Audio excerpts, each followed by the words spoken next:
Okay, so for all of you guys out there, I say this sometimes in my podcast too. If you guys want to write this down, this is a perfect time to like get a pen and paper or like type it in your phone. So depression, as I learned it in medical school and in my residency, it's the symptoms are explained by a mnemonic or a memory device that is SIG ECAPS. So it's SIGECAPS. So depression can affect your sleep. Some people sleep too little, which is insomnia. Other people sleep too much, which is hypersomnia. Um, I is for interest. So you have a decreased interest in your usual activities, so which is also known as decreased motivation.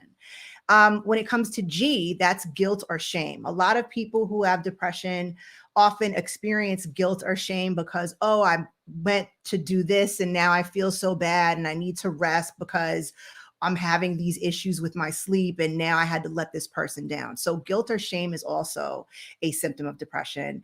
Then you have E for energy. So that usually, that not usually, but it refers to having a lower being of low energy, like being fatigued. And I definitely can attest to that. C is for concentration. So people who have depression oftentimes report that they have poor concentration. When it comes to A, that's for appetite. So when I've been depressed in the past, I actually don't eat, but a lot of people do experience an increased appetite, and that can lead to, other issues as well.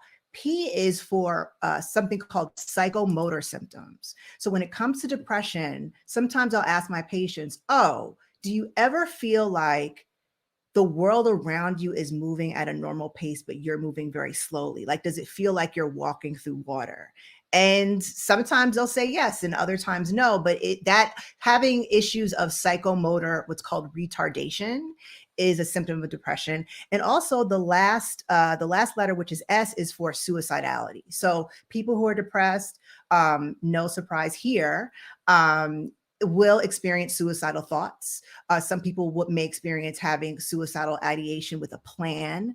Some people may end up completing suicide. So those are the symptoms of depression. And when it comes to anxiety, I'm sorry, did you ask me about anxiety? But if not, I can get into it. Yeah. Okay. Yes, I did. Okay. So anxiety, it kind of sounds like what it is.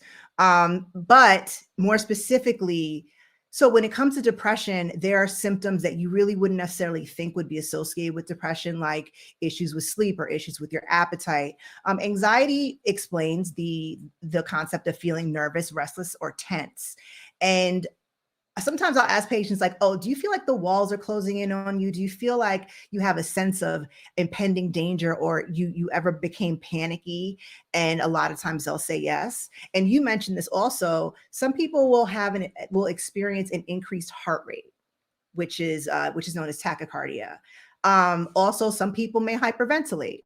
Some people may, along with that, sweat a lot. They may tremble. You might notice that their like extremities or their hands and legs and feet are have tremors.